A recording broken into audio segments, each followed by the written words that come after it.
À moins d'opter pour une entreprise individuelle, un projet de création d'entreprise implique forcément pour un entrepreneur de choisir une forme juridique de société adaptée à son projet. La société est un contrat par lequel une ou plusieurs personnes, animées par une volonté de collaboration commune, conviennent de la mise en commun d'apports en vue de partager les bénéfices qui pourraient en résulter. Il existe au Luxembourg une multitude de types de sociétés trouvant leur fondement dans le Code civil ainsi que la loi du 18 1915 sur les sociétés commerciales. On distingue deux catégories de sociétés différentes, à savoir premièrement les sociétés de personnes et deuxièmement les sociétés de capitaux. On a recours à des sociétés de personnes lorsque les motifs déterminants pour la réalisation de l'entreprise sont les qualités de chacun des associés et leur collaboration.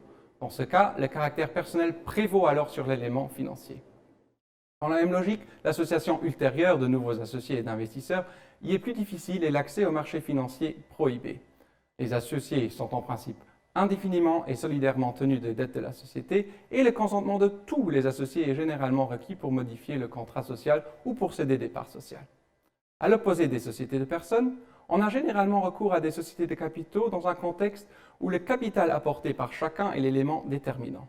Le caractère personnel et la liberté contractuelle y sont réduits. La loi définissant l'essentiel des règles et les statuts précise ensuite le fonctionnement. La responsabilité des associés est limitée au montant de leurs apports et la plupart des décisions ordinaires et extraordinaires des associés n'exigent respectivement qu'une majorité simple ou qualifiée. Vu le nombre important de formes existantes dans les deux catégories de sociétés énoncées, le choix de la forme juridique adaptée en vue de la réalisation de son projet entrepreneurial doit se faire suite à une analyse au cas par cas qui se fait idéalement avec un conseiller professionnel à ses côtés.